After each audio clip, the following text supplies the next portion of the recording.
പ്രിയമുള്ളവരെ, നിങ്ങൾ കേട്ടുകൊണ്ടിരിക്കുന്നത് ബൈബിൾ ഇൻ എ ഇയർ. ഒരു വർഷം കൊണ്ട് വിശുദ്ധ ബൈബിൾ വായിച്ച് മനസ്സിലാക്കാൻ സഹായിക്കുന്ന ഈ ദൈവവചന വായനാ പദ്ധതി നിങ്ങളിലേക്ക് എത്തിക്കുന്നത് അസൻഷൻ. ഞാൻ ഡാനിയലച്ചൻ.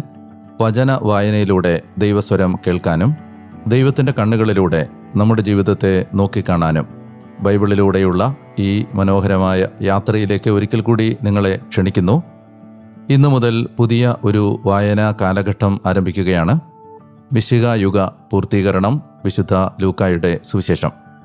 മുൻപത്തെ എപ്പിസോഡുകൾക്ക് ആമുഖമായി നമ്മൾ ചെയ്തിരുന്നത് പോലെ ഒരു ആമുഖ ചർച്ചയിലേക്ക് നിങ്ങളെ ഏറ്റവും സ്നേഹത്തോടെ സ്വാഗതം ചെയ്യുന്നു.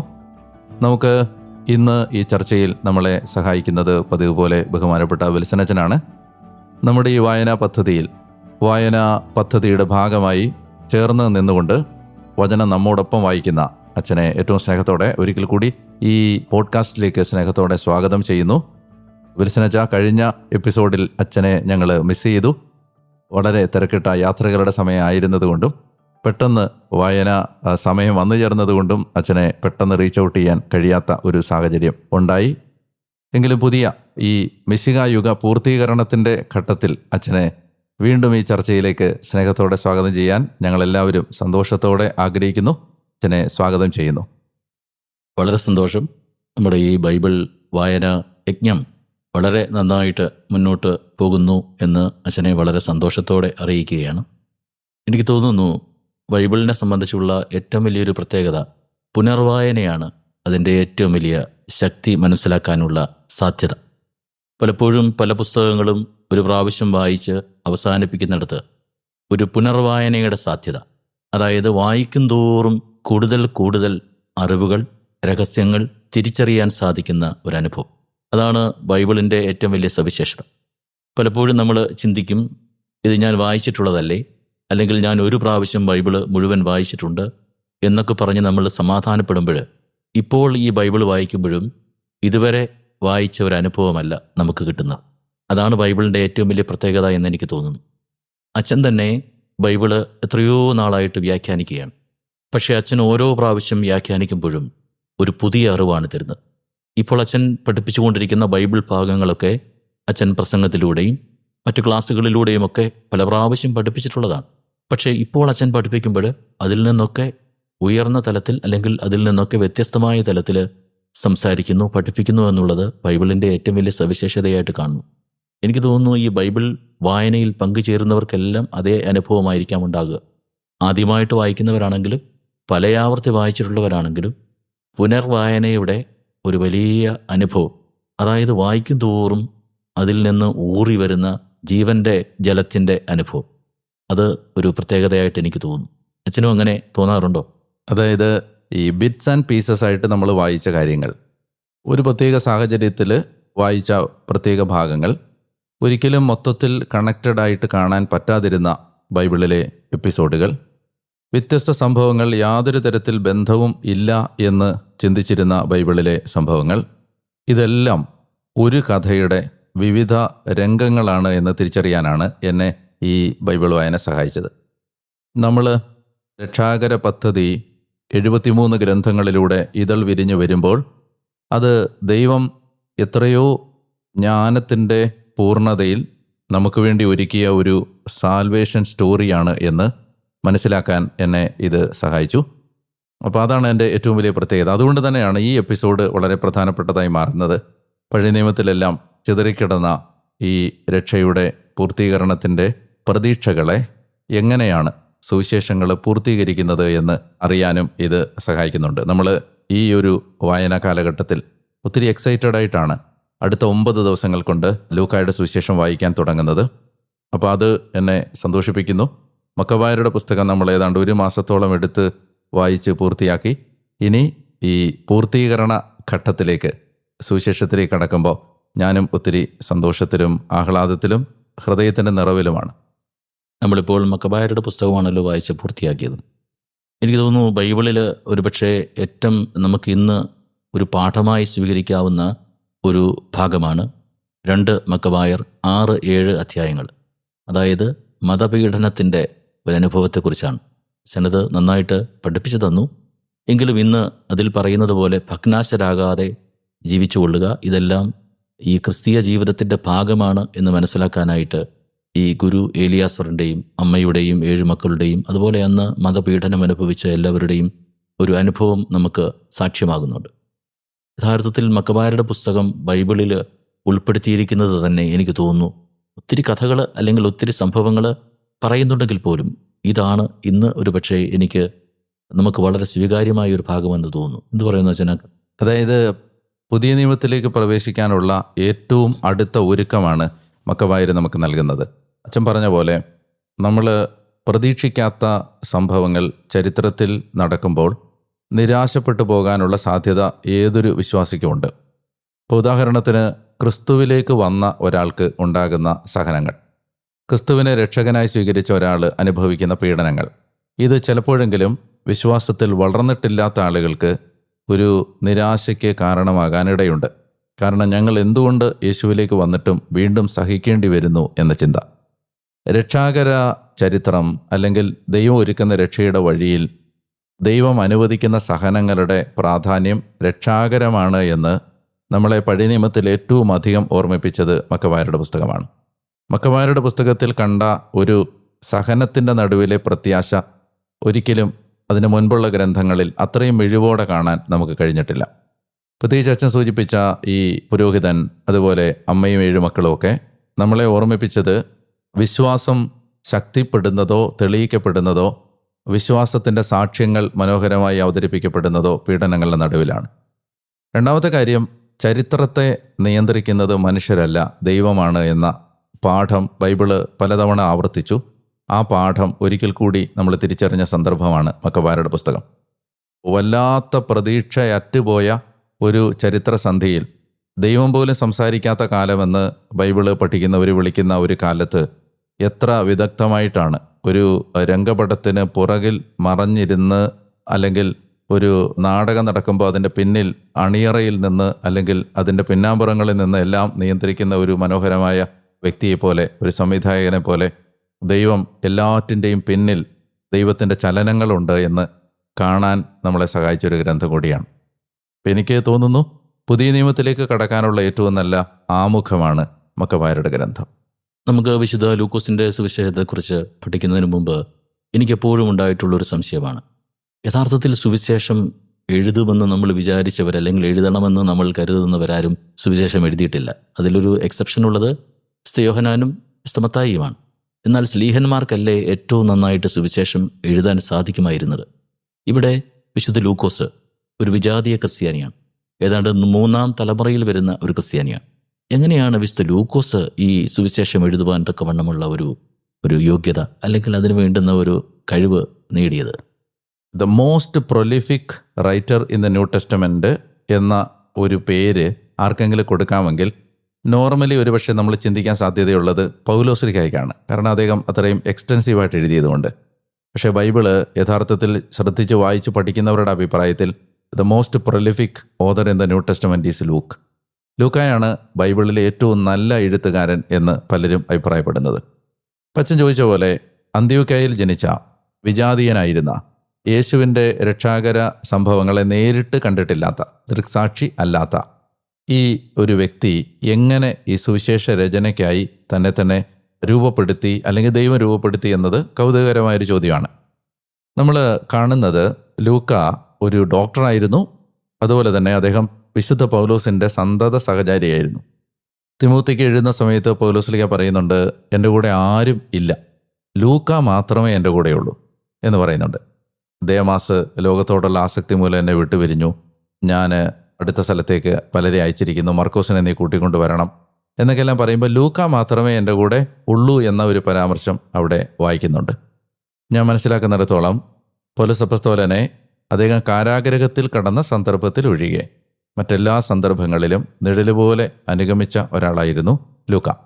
അത് സൂചിപ്പിക്കുന്നത് അദ്ദേഹം അതിശക്തനായ ഒരു സുവിശേഷകനായിരുന്നു, മിഷണറി ആയിരുന്നു എന്നാണ്.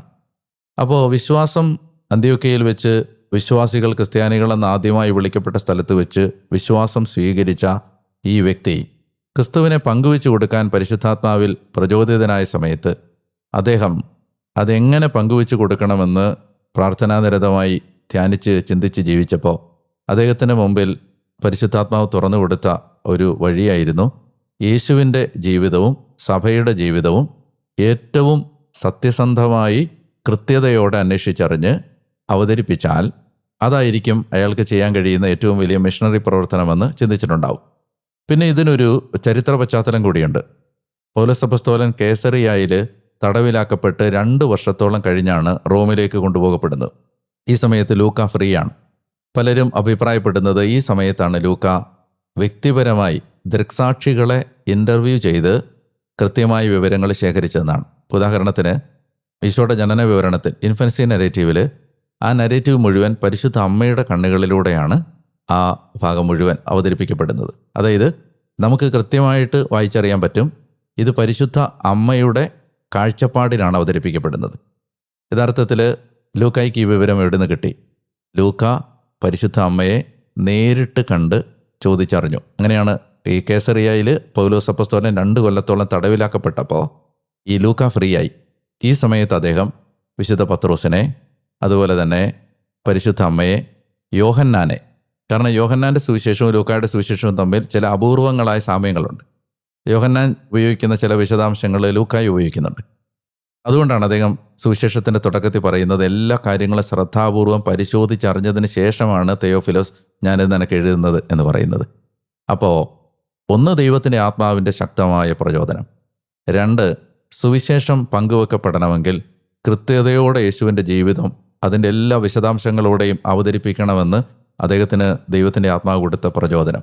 പിന്നെ അപ്പസ്തോലന്മാരുടെ സന്തത സഹചാരിയായി ഏറ്റവും അടുത്ത് യേശുവിനെ പരിചയപ്പെട്ടവരുമായി ഇടപഴകിയ അദ്ദേഹത്തിൻ്റെ സാഹചര്യം, ഇത്തരം കാര്യങ്ങൾ ലൂക്കായെ രൂപപ്പെടുത്തി. മാത്രമല്ല നമ്മൾ ശ്രദ്ധിച്ചാൽ സുവിശേഷങ്ങൾ എഴുതുന്ന ആളുകളുടെ കൂട്ടത്തിലെ ഏക വിജാതീയനാണ് ലൂക്ക. ബാക്കി എല്ലാവരും യഹൂദരാണ്. അപ്പോൾ ഈ വിജാതീയനായ ലൂക്ക യേശുവിൻ്റെ ജീവിതം എഴുതുമ്പോൾ അത് നമുക്ക് ക്രിസ്തുവുമായി അല്ലെങ്കിൽ യഹൂദ മത പരിസരങ്ങളുമായി നേരിട്ട് ബന്ധമില്ലാത്ത ഒരു മനുഷ്യൻ, ക്രിസ്തു എന്ന ഈ ഭൂമിയിലെ എത്ര ബുദ്ധിയുള്ള മനുഷ്യനും അല്ലെ ഭൂമിയുടെ ബുദ്ധി എത്രമാത്രം വികസിച്ചാലും അവർക്കെല്ലാം ഉൾക്കൊള്ളാൻ കഴിയാത്ത അത്ര വലിയ മഹാരഹസ്യമായ ക്രിസ്തുവിനെ ഒരു വിജാതീയൻ, അച്ഛൻ പറഞ്ഞ പോലെ 3ാം തലമുറയിൽപ്പെട്ട ഒരാൾ എങ്ങനെ നോക്കിക്കണ്ടു എന്നുള്ളത് പരിശുദ്ധാത്മാവ് നമുക്ക് തരുന്ന കൗതുകങ്ങളിലൊന്നാണ്. കാരണം അത് ലൂക്കായുടെ സുവിശേഷം അത്ര യുണീക്കാണ്. ഈ യഹൂദർ നോക്കിക്കണ്ട ഒരു ക്രിസ്തുവിനെ അല്ല ലൂക്ക നോക്കിക്കാണുന്നത്. അപ്പോൾ അത് വരും കാലങ്ങളിൽ സുവിശേഷം എല്ലാ ഭൂഖണ്ഡങ്ങളിലേക്കും പ്രചരിപ്പിക്കപ്പെടുകയും ക്രിസ്തു രഹസ്യം വിവിധങ്ങളായ സംസ്കാരങ്ങളിൽ വിവിധങ്ങളായ രീതികളിൽ അവതരിപ്പിക്കപ്പെടുകയും ചെയ്യുമ്പോൾ അതിൻ്റെ ആ പരമ്പരയിൽ ആദ്യത്തെ നിരയിൽ നിന്ന ആളാണ് ലൂക്ക. വേറൊരു കണ്ണിലൂടെ അദ്ദേഹം ഈശോയെ നോക്കിക്കാണാണ്. അതിൻ്റെ ബ്യൂട്ടിയാണ് ഈ സുവിശേഷം മുഴുവൻ കാണുന്നത്.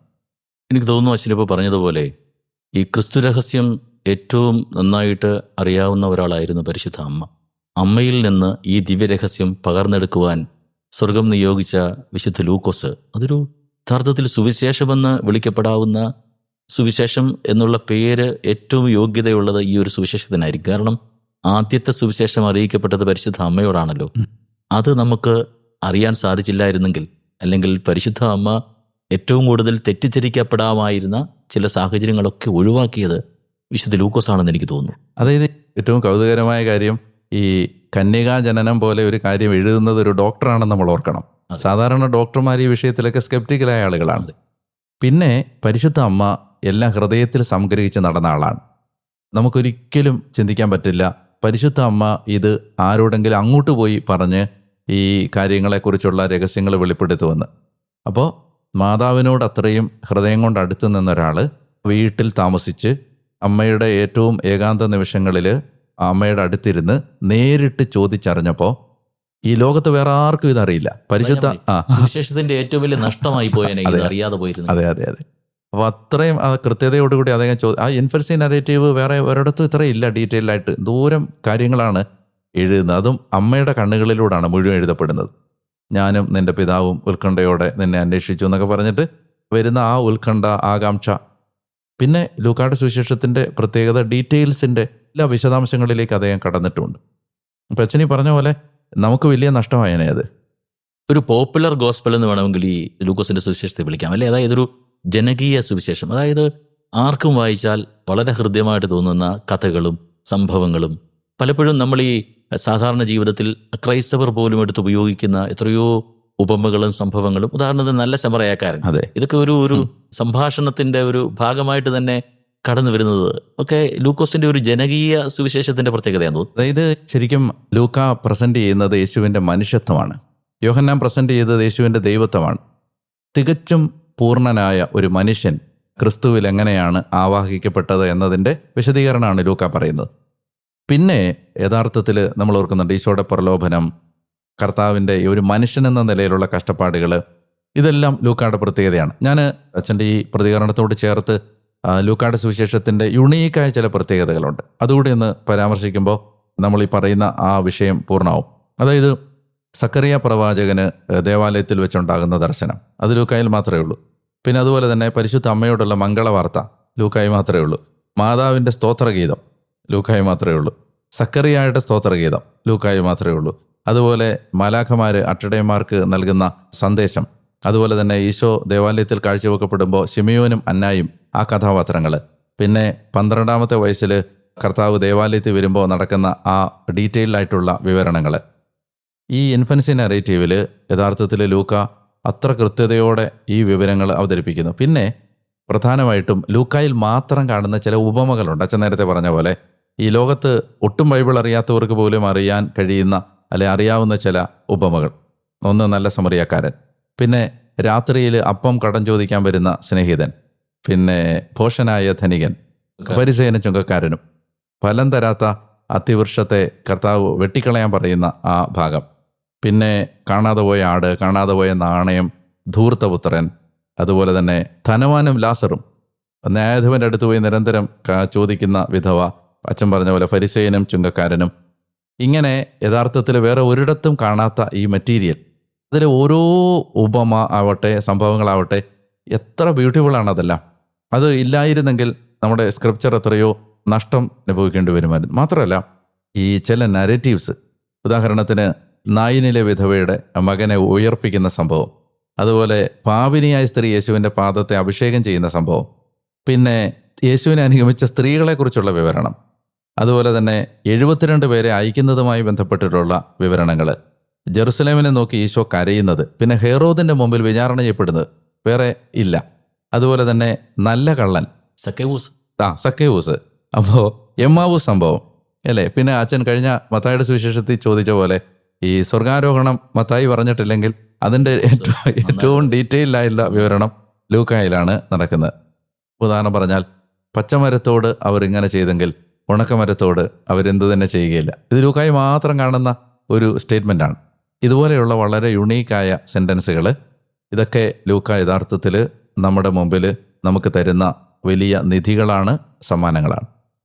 എല്ലാവരെയും ഉൾക്കൊള്ളുന്ന, അതായത് പാപികളെപ്പോലും ഉൾക്കൊള്ളുന്ന ഒരു ദൈവരാജ്യ സങ്കല്പമാണ് വിശുദ്ധ ലൂക്കോസ് അവതരിപ്പിക്കുന്നതെന്ന് എനിക്ക് തോന്നുന്നു. പ്രത്യേകിച്ച് അച്ഛനിപ്പോൾ പറഞ്ഞതുപോലെ വിശുദ്ധ ലൂക്കോസിൻ്റെ സുവിശേഷം 15-ാം അധ്യായം, അത് യഥാർത്ഥത്തിൽ ആ സുവിശേഷത്തിൻ്റെ മൊത്തത്തിലുള്ള ഒരു സംഗ്രഹമാണ്, അല്ലെങ്കിൽ ഒരു സന്ദേശമാണ്. അതായത് പാപികളെ ചേർത്ത് വെക്കുന്ന ഒരു ഈശോയെയാണ് എപ്പോഴും ലൂക്കോസ് അവതരിപ്പിക്കാൻ ശ്രമിക്കുന്നത്, ഈ പറയുന്ന ഉപമകളിലാണെങ്കിലും സംഭവങ്ങളിലാണെങ്കിലും. പ്രത്യേകിച്ച് സക്കേവൂസിൻ്റെയൊക്കെ കഥ, ജീവിതം, അതൊക്കെയാണ് നമുക്ക് കാണിച്ചു തരുന്നത്. അപ്പം അങ്ങനെയൊരു സങ്കല്പമായിരുന്നു. അതായത് ശരിക്കും പറഞ്ഞാൽ ഞാൻ നേരത്തെ പറഞ്ഞ പോലെ ഒരു വിജാതീയൻ എങ്ങനെ ക്രിസ്തു എന്ന രഹസ്യത്തെ നോക്കിക്കണ്ടു. അപ്പോൾ അദ്ദേഹത്തെ അത്ഭുതപ്പെടുത്തിയ കാര്യങ്ങളാണ് ഇതൊക്കെ. കാരണം വിജാതീയ ദേവന്മാരുടെ മുഴുവൻ പ്രത്യേകതകളും ഒരുമിച്ച് പരിശോധിച്ചാൽ കാണുന്ന ഒരു പ്രത്യേകത, മനുഷ്യരോട് തീരെ മമതയില്ലാത്ത ദൈവങ്ങൾ. അതായത് ദൈവങ്ങളും ദൈവങ്ങളുടെ ലോകവും, ദൈവങ്ങൾ തമ്മിൽ യുദ്ധം ചെയ്യുന്നു, ദൈവങ്ങൾ തമ്മിലുള്ള അസൂയ, വൈരാഗ്യം, വെറുപ്പ്, ഇങ്ങനെയുള്ള കഥകൾ. അപ്പോൾ ഇതിനിടയിൽ മനുഷ്യനോട് കമ്പാഷണേറ്റായിട്ട് ഇടപെടുന്ന, അല്ലെ മനുഷ്യനായി മാറുന്ന, മനുഷ്യനെ പോലെ നടക്കുന്ന, അങ്ങനെയൊക്കെയുള്ള ദൈവസങ്കല്പങ്ങൾ അന്യമായിരുന്നൊരു കാലത്ത് മനുഷ്യാവതാരങ്ങൾ ഉണ്ട്. പക്ഷേ ഈ ക്രിസ്തുവിൽ വെളിപ്പെട്ടൊരു കാരുണ്യത്തിൻ്റെ മുഖം, ഇതൊക്കെ ഒരു ജിജ്ഞാസയോടെ വിടർന്ന കണ്ണുകളോടെ നോക്കി നിന്ന ആളാണ് ലൂക്ക. പാപികളുടെ കാര്യം മാത്രമല്ല, നമുക്കറിയാം എല്ലാ തരത്തിലും തിരസ്കരിക്കപ്പെട്ട ഈ വിളുമ്പിലേക്ക് എറിയപ്പെട്ട മനുഷ്യരുടെ പക്ഷത്തു നിന്ന് സംസാരിക്കുന്ന ഒരു സുവിശേഷമാണിത്. അപ്പോൾ അതിനകത്ത് ആട്ടിടയന്മാർ പ്രധാനപ്പെട്ട കഥാപാത്രങ്ങളാണ്, പാവപ്പെട്ടവർ പ്രധാനപ്പെട്ട കഥാപാത്രം, ഇപ്പോൾ ലാസർ ഒരു ക്യാരക്ടറാണ്, വിധവകൾ പ്രധാനപ്പെട്ട കഥാപാത്രമാണ്. അപ്പോൾ മനുഷ്യപക്ഷത്ത് നിന്ന് സംസാരിക്കുന്ന ഒരു സുവിശേഷം ഒന്ന്. സ്ത്രീകളെക്കുറിച്ച് ഒരിക്കലും ഒരു യഹൂദ റബ്ബി തെരുവിൽ വെച്ച് തൻ്റെ അമ്മ എതിരെ വന്നാൽ പോലും അഭിവാദനം ചെയ്യരുതെന്ന് വാശി പിടിച്ചൊരു മതബോധത്തിൻ്റെ മുമ്പിൽ സ്ത്രീകളെ ശിഷ്യന്മാരായിട്ട് കൂടെ കൊണ്ട് നടക്കുന്ന ക്രിസ്തു. മാത്രമല്ല 10 സ്ത്രീകൾ ബൈബിളിൽ വേറെ എവിടെയും റെഫർ ചെയ്യപ്പെടാത്തത് ലൂക്കായിൽ റെഫർ ചെയ്യപ്പെടുന്നുണ്ട്. എലിസബത്ത്, അന്ന, മഗ്ദലന മറിയം, നായനിലെ വിധവ, അതുപോലെ പാവിനിയായ സ്ത്രീ, യോവാന, സൂസന്ന, മാർത്ത, മേരി, കൂനിയായ സ്ത്രീ, ഇങ്ങനെയുള്ള സ്ത്രീകളെക്കുറിച്ചുള്ള പരാമർശങ്ങളൊക്കെ ഇപ്പോൾ അച്ഛൻ പറഞ്ഞ പോലെ യഥാർത്ഥത്തിൽ ഈ വിജാതീയനായ ലൂക്ക ഈ പാവപ്പെട്ടവർ, പാപികൾ, ഒഴിവാക്കപ്പെട്ടവർ, ഇവരുടെ എല്ലാം ഇടയിലേക്ക് രക്ഷ എങ്ങനെ ക്രിസ്തു എന്ന ഈ മനുഷ്യാവതാരം ചെയ്ത ദൈവത്തിലൂടെ കടന്നു വരുന്നു എന്ന് നോക്കിക്കണ്ടതിൻ്റെ രചനകളാണിത്. ദേവാലയം ഒരു അടയാളമാണ് വിശുദ്ധ ലൂക്കോസിൻ്റെ, അല്ലേ? അതെ. ദേവാലയത്തിൽ ഒത്തിരി സംഭവങ്ങൾ നമ്മൾ കാണുന്നുണ്ട്. അത് വെറും ഒരു സംഭവം എന്നുള്ളതിനേക്കാൾ ഉപരിയായിട്ട് വ്യക്തമായൊരു അടയാളമായിട്ട് നമുക്കതിനെ കാണാൻ സാധിക്കുമോ ദേവാലയത്തിൽ? നമ്മൾ ഈ പഴയ നിയമത്തിൻ്റെ പൂർത്തീകരണം എങ്ങനെ ലൂക്കായിൽ സംഭവിക്കുന്നു എന്നുള്ളത് ഒരുപക്ഷെ നമുക്കൊരു 2-3 മണിക്കൂർ ഒരുപക്ഷെ സംസാരിച്ചാലും തീരാത്ത അത്രയും വലിയ ഒരു വിഷയമാണ്. അതിലെ ഏറ്റവും പ്രധാനപ്പെട്ട ഒരു അടയാളമാണ് ദേവാലയം. നമുക്കറിയാം, ദേവാലയവുമായി ബന്ധപ്പെട്ടിട്ട് ഇതിനു മുൻപ് നമുക്ക് ഉണ്ടായിരുന്ന പല കാര്യങ്ങളെയും ലൂക്ക പൂർത്തീകരിക്കുകയാണ്. ഒരു കാര്യം, ദേവാലയത്തിൽ ഏറ്റവും പ്രധാനപ്പെട്ട ഒരു കാര്യമായിരുന്നു വാഗ്ദാന പേടകം. വാഗ്ദാന പേടകം കൃത്യമായി പരിശുദ്ധ അമ്മയാണ് എന്ന് സാമുവേലിൻ്റെ പുസ്തകം 6-ാം അധ്യായത്തിലെ ആ ഭാഗത്തെ അതിന് സമാന്തരമായി അതേ വാക്കുകൾ ഇവിടെ റിപ്പീറ്റ് ചെയ്ത് അവതരിപ്പിച്ചുകൊണ്ട്, ഇപ്പോൾ 3 മാസത്തോളം താമസിച്ചു, അതുപോലെ തന്നെ തിടുക്കത്തിൽ യാത്ര പുറപ്പെട്ടു, പിന്നെ എൻ്റെ കർത്താവിൻ്റെ അമ്മ എൻ്റെ അടുത്ത് വരാനുള്ള ഭാഗ്യം എനിക്ക് ഇവിടെ നിന്ന്, ഈ സ്റ്റേറ്റ്മെൻറ്റുകളെല്ലാം യഥാർത്ഥത്തിൽ ഈ സാമുവേൽ 6-ന്റെ പാരലാണ്. അങ്ങനെ അവതരിപ്പിച്ചുകൊണ്ട് വാഗ്ദാന പേടകം പരിശുദ്ധ അമ്മയാണെന്ന് പറയുന്ന ലൂക്ക ഈ ദേവാലയം എങ്ങനെ പുതിയ നിയമത്തിൽ ജെറുസലേമിലെ മനുഷ്യനിർമ്മിത വസ്തുക്കൾ കൊണ്ട് കെട്ടിയുണ്ടാക്കിയ ദേവാലയത്തിന് പകരം എങ്ങനെ ഒരു ആത്മീയ ദേവാലയം പുതിയ നിയമത്തിൽ രൂപപ്പെട്ടു എന്ന് പറയാൻ ശ്രമിക്കുകയാണ്. കൃത്യമായിട്ട് ഒരു കാര്യം പറയാനുള്ളത്, ഈ ലൂക്ക തുടങ്ങുന്നത് ദേവാലയത്തിലാണ്, ലൂക്ക അവസാനിപ്പിക്കുന്നതും ദേവാലയത്തിലാണ്. ലൂക്കയുടെ സുവിശേഷത്തിന് അവസാനത്തെ വരി അവർ പ്രാർത്ഥിച്ച് സദാസമയം ദേവാലയത്തിൽ കഴിഞ്ഞുകൂടി എന്ന് പറഞ്ഞുകൊണ്ടാണ് തീരുന്നത്. So Luke begins the gospel in the temple and ends the gospel in the temple. അപ്പോൾ ഈ തുടങ്ങുമ്പോൾ സക്കറിയായ്ക്ക് ഒരു ദർശനം ഉണ്ടാകുന്നുണ്ട്. ആ ദർശനം ഗബ്രിയേൽ മാലാഖ അദ്ദേഹത്തോട് വന്ന് പറയുന്നതാണ്. ഇതിന് കൃത്യമായൊരു ഓൾഡ് ടെസ്റ്റമെൻറ്റ് കണക്ഷനുണ്ട്. കാരണം ദാനിയേലിൻ്റെ പുസ്തകം 9-ാം അധ്യായത്തിൽ ദാനിയേൽ ചോദിക്കുന്നുണ്ട്, എന്നാണ് പ്രവാസത്തിൽ നിന്ന് മോചനം കിട്ടാൻ പോകുന്നത്. അതിനുവേണ്ടി അദ്ദേഹം ഇങ്ങനെ പ്രാർത്ഥിച്ച് കാത്തിരിക്കുമ്പോൾ ദേവാലയത്തിലെ സായാഹ്ന ബലിയുടെ സമയത്ത് ഗബ്രിയേൽ മാലാഖ ദാനിയേലിൻ്റെ അടുത്തേക്ക് വരുന്നു. വന്നിട്ടാണ് പറയുന്നത്, വർഷങ്ങളുടെ 70 ആഴ്ചകൾ, അതിനുശേഷമേ അഭിഷിക്തൻ വരൂ, അഭിഷിക്തൻ അകാരണമായി വിച്ഛേദിക്കപ്പെടും, അതിനുശേഷം രാജ്യം അത്യുന്നതൻ്റെ മക്കൾക്ക് നൽകപ്പെടും എന്നൊക്കെ പറഞ്ഞിട്ടാണ് അന്നത്തെ പ്രവചനം. അതിൻ്റെ അർത്ഥം ഇനി ഒരു 500 കൊല്ലം കൂടെ കഴിയും യഥാർത്ഥത്തിൽ പ്രവാസം തീരാൻ. 70 കൊല്ലം കൊണ്ട് ജിയോഗ്രഫിക്കലി നിങ്ങൾ ഈ നാട്ടിലെത്തും. പക്ഷേ യഥാർത്ഥത്തിൽ അടിമത്തം, പ്രവാസം, തിന്മയുടെ അടിമത്തം ഇത് അവസാനിച്ച് അഭിഷിക്തൻ പാവങ്ങൾക്ക് പരിഹാരം ചെയ്ത് അതിക്രമങ്ങൾ അവസാനിപ്പിക്കണമെങ്കിൽ ഇനിയും ഏതാണ്ട് ഒരു 490 കൊല്ലത്തോളം എടുക്കും എന്നാണ് അന്ന് ദാനിയേലിന് കിട്ടുന്ന ദർശനം. സക്കറിയ പ്രവാചകന്റെ അടുത്തേക്ക് ഗബ്രിയേൽ മാലാഖ വരുന്നത് അവതരിപ്പിക്കുക വഴി ലൂക്ക സജസ്റ്റ് ചെയ്യുകയാണ്, പ്രവാസം അവസാനിച്ചു, ദാനിയേൽ കാത്തിരുന്ന ആ മോചനത്തിൻ്റെ നിമിഷങ്ങൾ കടന്നു വരികയാണ്. ആ ഗബ്രിയേലാണ് കണക്റ്റിംഗ് ലിങ്ക്. അപ്പോൾ അവിടെ 2ാമത്തെ കണക്റ്റിംഗ് ലിങ്ക് ദേവാലയത്തിലെ സായാഹ്ന ബലിയുടെ സമയത്താണ് ഗബ്രിയേൽ വരുന്നത്. ഇവിടെയും സക്കറിയായുടെ അടുത്ത് സായാഹ്ന ബലിയുടെ സമയത്താണ്, പുരോഹിതൻ ധൂപം അർപ്പിച്ചുകൊണ്ടിരുന്ന സമയത്താണ് വരുന്നത്. സോ കൃത്യമായൊരു കണക്ഷൻ ദേവാലയത്തിൽ തുടങ്ങുക വഴി ഈ ദാനിയേൽ കാത്തിരുന്ന മോചനത്തിൻ്റെ നിമിഷങ്ങൾ ആസന്നമായി എന്ന സൂചന നൽകിക്കൊണ്ടാണ് ഗബ്രിയേൽ സക്കറിയയുടെ അടുത്തേക്ക് വരുന്നത്. ഇങ്ങനെ ഞാൻ ഒരു പരിധി വരെ മുമ്പ് വിചാരിച്ചിരുന്നു യോഹന്നാനാണ് ഏറ്റവും സിംബോളിക്കായ ബുക്കെന്ന്. പക്ഷെ എനിക്ക് ലൂക്ക ശ്രദ്ധിച്ച് വായിക്കാൻ തുടങ്ങിയപ്പോഴാണ് യോഹന്നാൻ പറഞ്ഞ പോലെ തന്നെ സിംബൽസ് വളരെ ശക്തമായിട്ട് ഉപയോഗിച്ച ആളാണ് ലൂക്ക. ഒരു ഉദാഹരണം, ശിമയോൻ യേശുവിനെ സ്വീകരിക്കാൻ വേണ്ടി കാത്തിരുന്ന ശിമയോൻ. ഈ ശിമയോൻ എന്ന് പറയുന്ന വ്യക്തി കഴിഞ്ഞ ദിവസങ്ങളിൽ എനിക്ക് കിട്ടിയ ഒരു ഇൻസൈറ്റാണത്. ഞാൻ ഓർക്കായിരുന്നു, ശിമയോൻ എന്നത് ഒരു വ്യക്തി എന്നതിനപ്പുറത്ത് ശിമയോൻ റെപ്രസെൻ്റ് ചെയ്യുന്നത് ശിമയോൻ എന്ന് പറയുന്ന ഒരു ഗോത്രത്തെ ആവണം. കാരണം ഈ ശിമയോൻ ഗോത്രം എവിടെ ആയിരുന്നു? എൻ്റെ ഹിസ്റ്ററി ഭയങ്കര ഇൻട്രസ്റ്റിംഗ് ആണ്. ശിമയോൻ ഗോത്രം യഥാർത്ഥത്തിൽ യൂദാ ഗോത്രത്തിനകത്താണ് അവർക്ക് സ്പേസ് കൊടുത്തിരുന്നത്. അതിൻ്റെ കാരണം ഈ ശിമയോൻ ഒരു ശാപത്തിൻ്റെ കീഴിലായിരുന്നു. ലേവിയും ശിമയോനും ചേർന്ന് ഷെക്കേമിൽ വെച്ച് ദീനായെ മാനഭംഗപ്പെടുത്തിയവരെ കൊന്നതിന് ശേഷം യാക്കോബ് അവരെ അവസാനം അനുഗ്രഹിക്കുന്ന സമയത്ത് ഇവരെ രണ്ടുപേരെ അനുഗ്രഹിക്കുന്നില്ല. ലേവി പിന്നീട് കാളക്കുട്ടി ആരാധിക്കുന്ന സമയം വരുമ്പോഴേക്കും ലേവി ആ അനുഗ്രഹം വീണ്ടെടുത്തു. പക്ഷേ ശിമയോൻ അപ്പോഴും ഒരു നിയമത്തിൻ്റെ ശാപത്തിൻ്റെ കീഴിലായിരുന്നു. കാലാന്തരത്തിൽ ലാൻഡ് ഡിവൈഡ് ചെയ്ത് കൊടുക്കുന്ന സമയത്ത് ശിമയോന് ഗോത്രം കിട്ടിയത് യൂദാ ഗോത്രത്തിൻ്റെ അകത്താണ്. യൂദാ ഗോത്രത്തിൻ്റെ അകത്താണ് ഇവരുടെ ലാൻഡ്. എന്ത് സംഭവിച്ചു വെച്ചാൽ കാലാന്തരത്തിൽ ശിമയോൻ ഗോത്രം യൂദാ ഗോത്രത്തോട് ഇഴുകിച്ചേർന്ന് ഈ ഗോത്രം ഇല്ലാതായി. അപ്പോൾ നമ്മൾ 10 ഗോത്രങ്ങൾ നഷ്ടപ്പെട്ടു എന്നൊക്കെ പറയുമ്പോഴും ലോസ്റ്റ് ട്രൈബ്സിൽ 10 ഗോത്രമൊന്നുമില്ല. ഈ ശിമയോനൊന്നും ഇല്ല അതിനകത്ത്. കാരണം ശിമയോൻ ഓൾറെഡി യൂദാ ഗോത്രത്തിൻ്റെ ഭാഗമായിട്ട് മാറി. നഷ്ടപ്പെട്ടു പോയ ഒരു ഗോത്രം. എന്നാൽ വെളിപാട് പുസ്തകത്തിൽ ഗോത്രങ്ങളുടെ എണ്ണം എടുക്കുമ്പോൾ ശിമയോൻ ഗോത്രത്തിൻ്റെ പേരുമുണ്ട്. അതായത് ഇസ്രായേലിന് നഷ്ടപ്പെട്ട രക്ഷ ക്രിസ്തു വീണ്ടെടുക്കാൻ വരികയാണ്. വീണ്ടെടുക്കാൻ വരുമ്പോൾ അവർക്ക് നഷ്ടപ്പെട്ടു എന്ന് തോന്നുന്ന എല്ലാ തലങ്ങളെയും ക്രിസ്തു വീണ്ടെടുക്കുന്നുണ്ട്.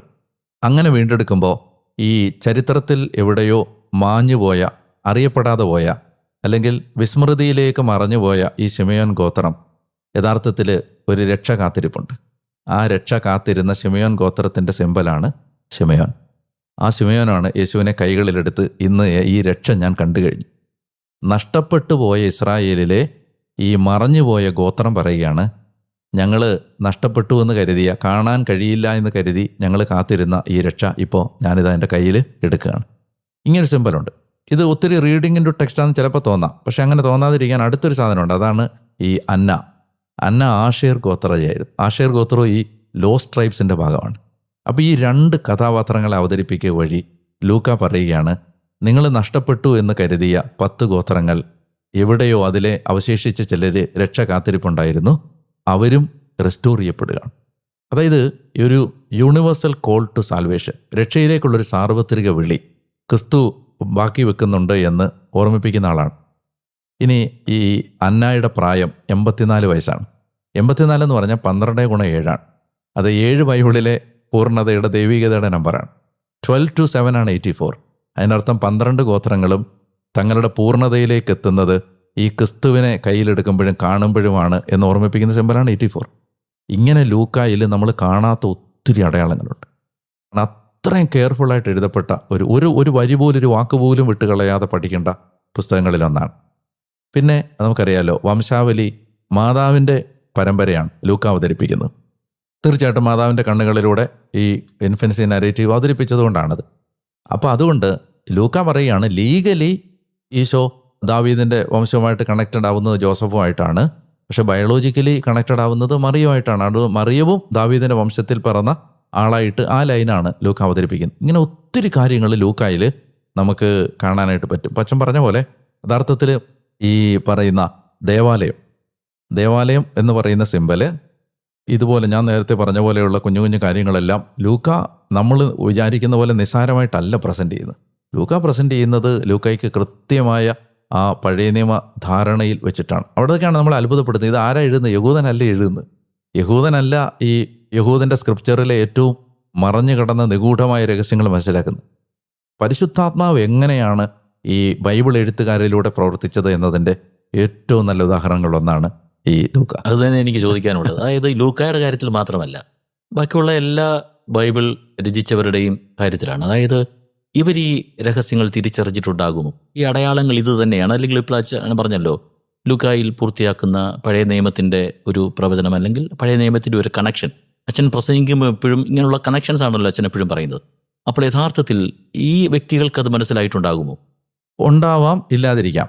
പൂർണ്ണമായിട്ട് ചിലപ്പം ഉണ്ടാവണമെന്നില്ല. ഇപ്പോൾ ഉദാഹരണത്തിന് ദാവീദ് പറയുകയാണ്, കർത്താവിനോട് അരുളി ചെയ്തു, ഞാൻ നിൻ്റെ ശത്രുക്കളെ പാദപീഠമാക്കുവോളം നീ എൻ്റെ വലതു ഭാഗത്തിരിക്കുക. ഇത് ക്രിസ്തുവിനെക്കുറിച്ചാണ് പറയുന്നതെന്ന് അന്ന് ചിലപ്പോൾ ദാവീദ് അറിഞ്ഞിട്ടുണ്ടാവില്ല.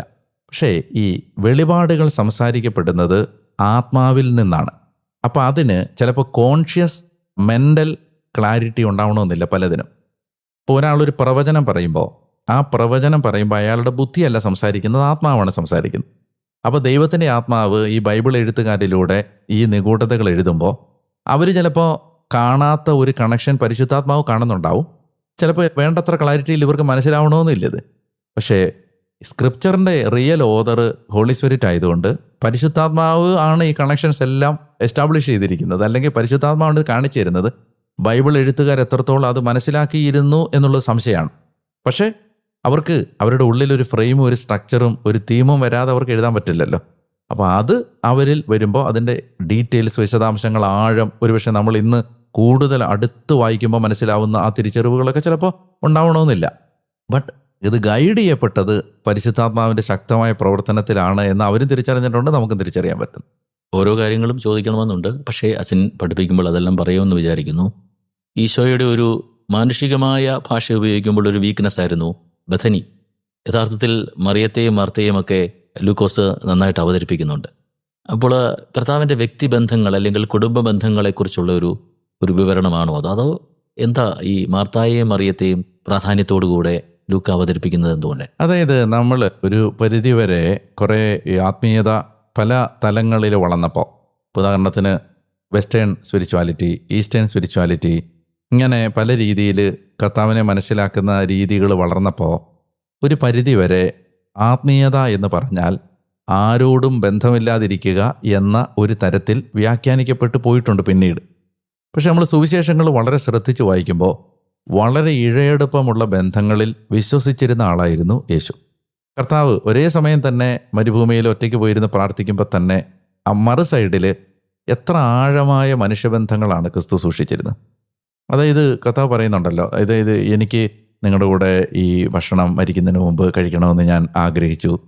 അതൊക്കെ എന്തോ ഒരു ഹ്യൂമൻ സെൻറ്റിമെൻസ് ആണത്. അതായത് എത്ര ഹൃദയം പൊട്ടിയാണ് ഒരാൾ അതൊക്കെ പറയുന്നത്. പിന്നെ എൻ്റെ കൂടെ നിങ്ങൾക്ക് കുറച്ച് നേരം ഉണർന്നിരുന്നൂടെ?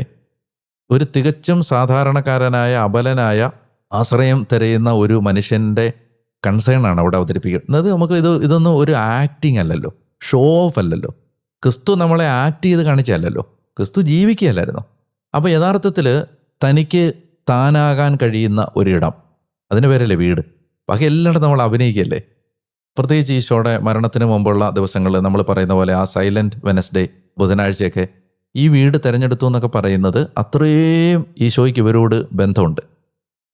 പലപ്പോഴും ഞാൻ ചിന്തിച്ചിട്ടുണ്ട്, അടുക്കളയിൽ നടക്കുന്ന ഒരു ഇറിറ്റേഷൻ, ഒരു അസ്വസ്ഥത ഒരു ഗസ്റ്റിൻ്റെ അടുത്ത് ആരെങ്കിലും കൊണ്ടുവരുമോ? എന്നെ ഇവള് ജോലി ചെയ്യാൻ തന്നെ വിട്ടിരിക്കുന്നത് കണ്ടില്ലേ, എന്നെ ഒന്ന് ഹെൽപ്പ് ചെയ്യാൻ ഇവളോട് പറഞ്ഞുകൂടെ എന്ന് അതും പബ്ലിക് ഇരിക്കുന്ന ഒരു സ്ഥലത്ത് വന്നൊരു സ്ത്രീ വന്ന് പറയും. എപ്പോഴാണെന്നറിയോ? നിങ്ങളും ഈ വന്നിരിക്കുന്ന ആളും തമ്മിൽ യാതൊരു അകലവും ഇല്ലെന്ന് നിങ്ങൾക്ക് തോന്നുന്നൊരു സമയത്ത് പറയും. അല്ലാതെ ആരോടും നമ്മൾ പറയില്ല. നമ്മളിപ്പോൾ വീട്ടിൽ വികാരിച്ചും വരുമ്പോൾ അമ്മച്ചി വന്നിട്ട് പറയത്തില്ല, ഒരിക്കലും അത് പറയില്ല. അത് അത്രയും ബന്ധമുണ്ടേ പറയും, അല്ലേ പറയില്ല. അപ്പോൾ ഈശോടെ എനിക്ക് പലപ്പോഴും തോന്നിയിട്ടുണ്ട്, നമ്മൾ ഒത്തിരി എക്സ്പ്ലോർ ചെയ്തിട്ടില്ലാത്തൊരു തലമാണ് ഈ ബന്ധങ്ങളുടെ തലം. പലപ്പോഴും ആത്മീയരാവുക എന്ന് പറഞ്ഞാൽ ബന്ധങ്ങളെല്ലാം കട്ട് ചെയ്ത് കാട്ടിലേക്ക് പോവുക എന്ന് പറയുന്ന ഒരു, കാട്ടിൽ പോകുന്നത് നല്ലതാണ്, പക്ഷേ അവിടെയും ബന്ധങ്ങൾ ഊഷ്മളമായിട്ട് നിലനിൽക്കുന്നുണ്ട്. ഞാൻ ഒത്തിരി ആലോചിച്ചിട്ടുള്ളൊരു കാര്യമാണിത്. അതായത് കർത്താവ് എങ്ങനെയാണ് ഈ മനുഷ്യരെ ഇത്രയും സ്നേഹത്തോടെ കണ്ടതും, വീട്ടിൽ പോവുക, ഭക്ഷണം കഴിക്കുക, പിന്നെ അവിടെ ഇരുന്ന് അവരെ തിരുത്തുക. അവസാനം എനിക്ക് തോന്നുന്നു കർത്താവ് മരിക്കാൻ പോലും അല്പം സങ്കടം കാണിച്ചത് ഈ മനുഷ്യനോടുള്ള ഭയങ്കര സ്നേഹം കൊണ്ടായിരിക്കും. വിട്ടുപോവാൻ അതല്ലേ പറയുന്നത്, അവൻ തനിക്ക് സ്വന്തമായുള്ളവരെ സ്നേഹിച്ചു, അവസാനം വരെ സ്നേഹിച്ചു എന്നല്ലേ പറയുന്നത്. അപ്പോൾ ഈശോടെ ശരിക്കും നമ്മൾ ഒരുപക്ഷെ സഭ അല്ലെങ്കിൽ നമ്മൾ ഓരോരുത്തരും, പുരോഹിതര്, സന്യസ്തര്, ആത്മായര്, കുടുംബങ്ങളെല്ലാം ആവാഹിക്കേണ്ട ഒരു വലിയ കൃത്യതയോടെ ആവാഹിക്കേണ്ട ഒരു നന്മ മനുഷ്യരോട് പുലർത്തിയ ഈ സ്നേഹവും ആദരവും ബഹുമാനവും ഒത്തിരി നമ്മളൊക്കെ പരാജയപ്പെട്ടു പരാജയപ്പെട്ടു പോകുന്ന ഒരു മേഖലയാണത്. അത് ലൂക്കായാണ് അതെല്ലാം നമ്മളെ ശരിക്കും കണ്ണുകളെ ആദ്യം പറഞ്ഞതുപോലെ ഈ ബന്ധങ്ങൾ ഒരു കുറവായിട്ടാണ് പലരും വിശുദ്ധിക്ക് ഒരു തടസ്സമായിട്ട് നിൽക്കുമോ എന്നൊക്കെയാ ചിന്തിക്കുന്നത്.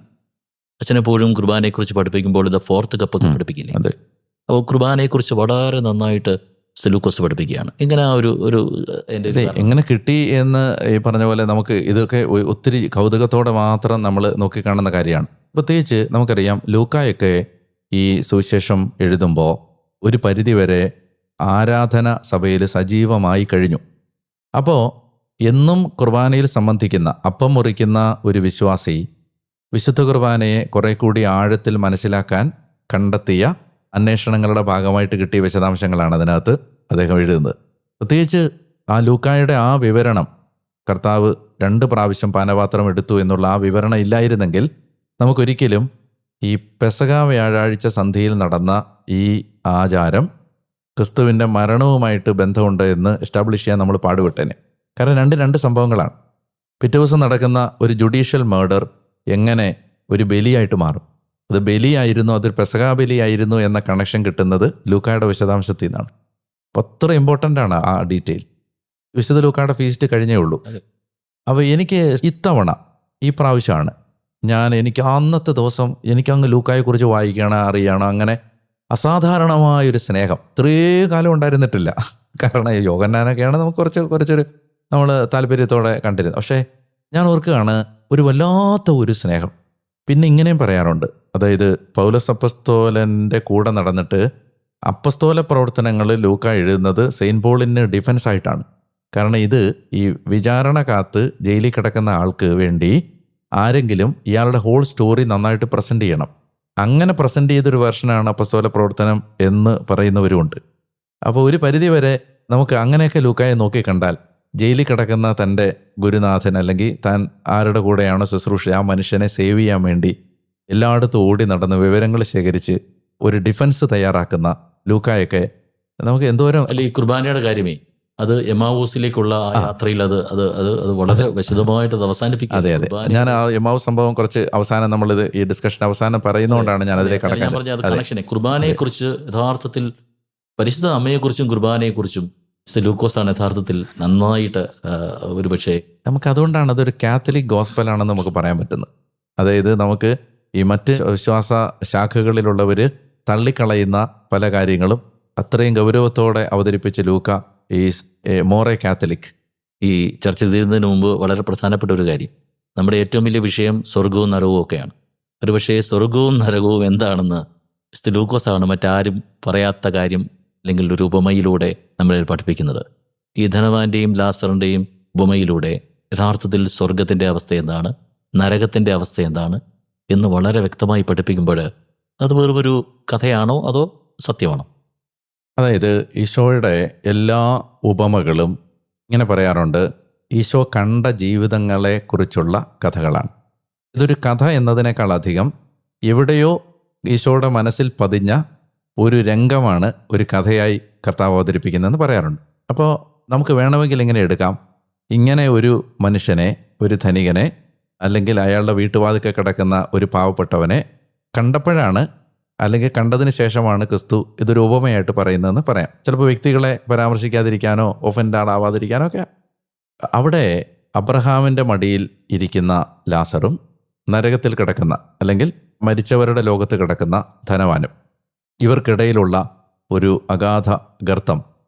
അപ്പോൾ മരിച്ചവരുടെ ലോകത്ത് നിന്ന് ജീവിക്കുന്നവരുടെ ലോകത്തിലേക്ക് തിരിച്ചു വരാൻ പറ്റത്തില്ലെന്നും, ഇനി പറുദീസയിലായിരിക്കുന്ന അല്ലെങ്കിൽ നീതീകരിക്കപ്പെട്ട അവസ്ഥയിലായിരിക്കുന്ന ആത്മാക്കളുടെ അടുത്തു നിന്ന് അങ്ങോട്ട് നരകത്തിലേക്ക് പോകാൻ പറ്റില്ലെന്നും, ഇങ്ങനെയൊക്കെയുള്ള വിശദാംശങ്ങൾ അവതരിപ്പിക്കുമ്പോൾ നമുക്ക് യഥാർത്ഥത്തിൽ ഇതിനൊരു കഥയായിട്ട് തള്ളിക്കളയരുത്.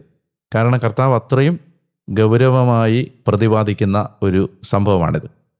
മരിച്ചു കഴിഞ്ഞാൽ ഉടനെ തന്നെ വിധിയുണ്ടാകും എന്ന സഭാപ്രബോധനം ഈ ധനവാന്റെയും ലാസറിൻ്റെയും ഉപമയെ അടിസ്ഥാനപ്പെടുത്തിയുള്ളതാണ്.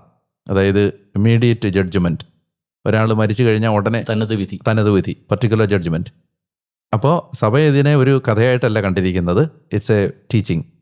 അപ്പോൾ മരണാനന്തര ജീവിതത്തെ സംബന്ധിക്കുന്ന വളരെ പ്രധാനപ്പെട്ട, ഒരുപക്ഷെ നമ്മളെ അത്രയും പ്രബുദ്ധരാക്കേണ്ട, ജാഗ്രതയുള്ളവരാക്കേണ്ട പ്രബോധനം അതിനകത്ത് കിടപ്പുണ്ട്. പിന്നെ എമ്മാവൂസ് സംഭവം യഥാർത്ഥത്തിൽ ലൂക്കായുടെ സുവിശേഷത്തിൻ്റെ ക്ലൈമാക്സ് ആണ്. ലൂക്കായുടെ സുവിശേഷത്തിൻ്റെ ക്ലൈമാക്സ് മാത്രമല്ല, മറിച്ച് എമ്മാവൂസ് സംഭവം മിശിഹാ യുഗ പൂർത്തീകരണത്തിൻ്റെ ക്ലൈമാക്സ് ആണ്. ഞാൻ അതൊന്ന് പരാമർശിച്ചിട്ട് അവസാനിപ്പിക്കാമെന്ന് വിചാരിക്കുന്നു. നമ്മുടെ ഈ സാൽവേഷൻ, നമ്മുടെ ഈ രക്ഷാകര കഥ എന്ന് പറയുന്നത് പലർക്കും ബുദ്ധിമുട്ടുണ്ട്. പക്ഷേ ഞാൻ കഥ എന്ന് ഉദ്ദേശിക്കുന്നത് ആ രക്ഷാകര സംഭവം എന്ന അർത്ഥത്തിലാണ്. നമ്മുടെ ഈ രക്ഷാകര കഥ തുടങ്ങിയത് ഒരു ദമ്പതികളിലാണ്. ആ ദമ്പതികൾ ആദവും ഹവ്വയാണ്. അവർ തോട്ടത്തിൽ ദൈവത്തോടൊപ്പം ഉലാത്തുന്നവരായിരുന്നു, അല്ലെങ്കിൽ ദൈവം അവരോടൊപ്പം നടക്കുന്ന ആ ദമ്പതികളായിരുന്നു. എന്നാൽ ഒരു പ്രത്യേക സാഹചര്യം എത്തിയപ്പോൾ അവർ ദൈവത്തിൻ്റെ കൽപ്പന തിരസ്കരിച്ചു. അങ്ങനെ അവർ നഗ്നരാണെന്ന് മനസ്സിലായി. അവർ തോട്ടത്തിൽ നിന്ന് പുറത്താക്കപ്പെട്ടു. ഈ വേദനാജനകമായ കുടുംബ ചരിത്രം പറഞ്ഞുകൊണ്ടാണ് ബൈബിൾ തുടങ്ങിയത്. ലൂക്ക പറയുകയാണ്, ആ ദുഃഖകരമായ കഥയുടെ ആഹ്ലാദപൂർവകമായ പരിസമാപ്തിയാണ് എമ്മാവൂസ് സംഭവം. അവിടെ 2 പേര് നടന്നു പോവുകയാണ്. ഒരാളുടെ പേര് പറയുന്നുണ്ട്, അത് ക്ലെയോപ്പാസാണ്. ക്ലെയോപ്പാസ് യൗസേപ്പ് പിതാവിൻ്റെ ബ്രദറായിരുന്നു. അപ്പോൾ അദ്ദേഹം നടന്നു പോകുന്നു. ഇനി ഇവർ വീട്ടിലെത്തുമ്പോൾ, അവർ എത്തേണ്ടിയിരുന്ന ഗ്രാമത്തിലെത്തുമ്പോൾ ഈശോയോട്, കൂടെ നടക്കുന്ന ഈശോയോട് പറയുകയാണ്, ഇന്ന് ഞങ്ങളുടെ കൂടെ താമസിക്കുക. ഞങ്ങളോട് താമസിക്കാമെന്ന് അവർ പറയണമെങ്കിൽ അതൊരു സത്രമല്ല, അതവരുടെ വീടായിരിക്കണം. അപ്പോൾ അതിൽ നമുക്ക് മനസ്സിലാവുന്നത് ഇവർ പെസഹ തിരുനാൾ കഴിഞ്ഞ് വീട്ടിലേക്ക് തിരിച്ചു പോകുന്ന രണ്ടുപേരാണ്. ഒരാൾ ക്ലയോപ്പാസാണ്. ഇനി അയാൾ വീട്ടിലേക്ക് പോകുമ്പോൾ ഞങ്ങളുടെ കൂടെ താമസിക്കാമെന്ന് പറയുകയാണെങ്കിൽ അതിൽ നിന്ന് തന്നെ നമുക്ക് ഊഹിക്കാം, ഇത് ക്ലയോപ്പാസും അയാളുടെ കൂട്ടുകാരനും ആവില്ല, ക്ലയോപ്പാസും അയാളുടെ ഭാര്യയാവും. അപ്പോൾ യഥാർത്ഥത്തിൽ ഒരു ഭാര്യയും ഭർത്താവാണ്. മാത്രമല്ല യോഹന്നാന്റെ സുവിശേഷത്തിലേക്ക് വരുമ്പോൾ ക്ലോപ്പാസിൻ്റെ ഭാര്യ മറിയത്തെക്കുറിച്ചുള്ള സൂചനയുണ്ട്. അപ്പോൾ പല ബൈബിൾ പണ്ഡിതന്മാരുടെയും പ്രമുഖമായ ഒരു ധാരണ, ഈ എമ്മാവൂസിലേക്ക് പോയ രണ്ടുപേര് ക്ലയോപ്പാസും അയാളുടെ ഭാര്യ മറിയവുമാണ്. അവരുടെ കൂടെ ഉത്ഥാനം ചെയ്ത യേശു നടക്കുകയാണ്. അത് ഏദൻ തോട്ടത്തിൽ ആദി മാതാപിതാക്കന്മാരുടെ കൂടെ നടന്ന ദൈവത്തിൻ്റെ ചിത്രമാണ്. അങ്ങനെ നടന്നപ്പോൾ അന്ന് തെറ്റ് ചെയ്ത് കഴിഞ്ഞപ്പോൾ ആദി മാതാപിതാക്കന്മാരുടെ കണ്ണുകൾ തുറക്കപ്പെട്ടു. കണ്ണ് തുറക്കപ്പെട്ടപ്പോൾ അവർക്ക് നഗ്നരാണെന്ന് മനസ്സിലായി. ഒരു കുറ്റബോധത്തിലേക്കും അപമാനത്തിലേക്കും പോയി ഒളിച്ചിരുന്നു. ഇവിടെ പുതിയ നിയമത്തിൽ എമ്മാവൂസിലേക്ക് പോയ ശിഷ്യന്മാരുടെ കൂടെ ദൈവം നടക്കുമ്പോൾ അവരുടെ കണ്ണ് തുറക്കപ്പെട്ടു. ഒരു കണ്ണ് തുറക്കപ്പെട്ട് അവർ ആഹ്ലാദത്തിലേക്കും സമാധാനത്തിലേക്കും രക്ഷയിലേക്കും ജെറുസലേമിലേക്ക് തിരിച്ചുപോയി. ഇവിടെ ലൂക്ക പറയുകയാണ്, അതായത് ഏദൻ തോട്ടത്തിലെ അപമാനം നീങ്ങിപ്പോകുന്നത് എമ്മാവൂസ് സംഭവത്തിലാണ്, അല്ലെങ്കിൽ വിശുദ്ധ കുർബാനയിലാണ്. ഏദൻ തോട്ടത്തിൽ മനുഷ്യനേറ്റ അപമാനം നീങ്ങിപ്പോകുന്നത് നമ്മൾ ക്രിസ്തുവിൻ്റെ ശരീരം മുറിക്കുമ്പോഴാണ്. അതായത് യഥാർത്ഥത്തിൽ നമ്മുടെ പള്ളികൾ പറുദീസയായിട്ട് മാറുന്ന അനുഭവത്തിൻ്റെ പേരാണ് കുർബാന. അപ്പോൾ യഥാർത്ഥത്തിൽ ഏദൻ തോട്ടത്തിൽ നിന്ന് നമ്മൾ പുറത്താക്കപ്പെട്ടിട്ടില്ല, നമ്മൾ ഏദൻ തോട്ടത്തിലാണ് ജീവിക്കുന്നത്, പറുദീസയിലാണ്. അതുകൊണ്ടാണ് നമ്മുടെ മലങ്കരയിലെ മാമോദീസയിൽ പറുദീസയിൽ ആദം രുചി നോക്കാഞ്ഞ ജീവൻ്റെ വൃക്ഷത്തിൻ്റെ ഫലം കുഞ്ഞെ നിനക്ക് ഞാൻ തരുന്നു എന്ന് പറയുന്നു. അപ്പോൾ യഥാർത്ഥത്തിൽ ഉൽപ്പത്തിയിലെ നഷ്ടം പുതിയ നിയമത്തിൽ എങ്ങനെ നികത്തപ്പെടുന്നു, എങ്ങനെ ഒരു ആദ്യ കുടുംബം നഷ്ടപ്പെടുത്തിയത് സഭയുടെ പ്രതീകമായ ഈ രണ്ടാമത്തെ കുടുംബം എങ്ങനെ നിറവേറ്റുന്നു എന്ന് പറഞ്ഞുകൊണ്ടാണ്. അപ്പോൾ യഥാർത്ഥത്തിൽ ആലോചിച്ച് നോക്ക്, ലൂക്ക എത്ര മനോഹരമായിട്ടാണ് യേശുവിൻ്റെ ജീവിതത്തിൽ നടന്ന സംഭവങ്ങളെ എടുത്ത് അതിലൂടെ രക്ഷ എങ്ങനെ വെളിപ്പെട്ടുവെന്ന് ഓർമ്മിപ്പിക്കുന്നത്. അപ്പോൾ ലൂക്ക അവസാനിപ്പിക്കുന്നത് ദേവാലയത്തിലാണ്, കുർബാനയിലാണ്. വിശുദ്ധ കുർബാനയിലാണ് മിശിഹ അനുഭവം പൂർണ്ണമാവുന്നത്. അതുകൊണ്ട് കുർബാന അനുഭവം നഷ്ടമാവുന്ന ജീവിതങ്ങൾക്ക് ക്രിസ്തുവിനെ നഷ്ടമാകുന്നു എന്ന വായന നൽകിക്കൊണ്ടാണ് ഈ സുവിശേഷം അവസാനിക്കുന്നത്. അല്ല, പറുദീസയിൽ തന്നെ ജീവന്റെ ഫലം ഒരു രുചിക്കാതെ പോയതല്ലേ? അതെ, അതാണ് മാമോദീസയിൽ പറയുന്നത്. അതിനകത്ത് ജീവന്റെ പറുദീസയാകുന്ന പരിശുദ്ധ കുർബാനയിലാണ് ആ ഫലം നൽകപ്പെടുന്നത് എല്ലാവർക്കും. അതെ, എല്ലാവർക്കും നൽകപ്പെടുന്ന വഴിയായിട്ടാണ് ഈ രക്ഷ തിരിച്ച് കിട്ടും. അപ്പോൾ അത്രയും വിശദമായ ഒരു വായനയിലേക്ക് ലൂക്കായുടെ സുവിശേഷം നമ്മളെ ക്ഷണിക്കുകയാണ്. നമുക്ക് അടുത്ത 9 ദിവസങ്ങൾ കൊണ്ട് ഈ സുവിശേഷം വായിക്കുമ്പോൾ നമ്മൾ വായന വളരെ വേഗത്തിലായതുകൊണ്ട് എല്ലാ വിശദാംശങ്ങളും നിങ്ങൾ ശ്രദ്ധിക്കണമെന്നില്ല. സമയം പോലെ നിങ്ങൾക്ക് ഏതെങ്കിലും ഒരു സുവിശേഷം പഠിക്കാൻ ആഗ്രഹമുണ്ടെങ്കിൽ പഠിക്കാൻ സാധിക്കുന്ന മറ്റൊരു പ്രധാനപ്പെട്ട സുവിശേഷമാണ് ലൂക്കായുടെ സുവിശേഷം. വിൽസനച്ച ഒത്തിരി നന്ദി. ഈ സമയം നമുക്ക് ദൈവം തന്ന ഒരു അനുഗ്രഹീതമായ ചർച്ചയായിട്ട് ഇത് മാറി. ഒത്തിരി കാര്യങ്ങൾ കൂടുതൽ ആഴത്തിൽ തിരിച്ചറിയാൻ എന്നെയും ഇത് സഹായിച്ചു. നമുക്കിനി ഒരു കാലഘട്ടം കൂടിയാണുള്ളത്, തിരുസഭ എന്ന നമ്മുടെ അവസാനത്തെ വായനാ കാലഘട്ടം. നിങ്ങളെ ഏറ്റവും സ്നേഹത്തോടെ ഞാൻ പ്രചോദിപ്പിക്കുന്നു. എവിടെയെങ്കിലും നിങ്ങൾ പുറകിലായി പോയിട്ടുണ്ടെങ്കിൽ ഇത് വീണ്ടും ആരംഭിക്കാനുള്ള ഏറ്റവും നല്ല ദിവസമാണ് ഇന്നത്തെ ദിവസം. ദൈവം നിങ്ങളെ അനുഗ്രഹിക്കട്ടെ. സർവശക്തനായ ദൈവം, പിതാവും പുത്രനും പരിശുദ്ധാത്മാവും നിങ്ങളെ അനുഗ്രഹിക്കട്ടെ. ആമേൻ.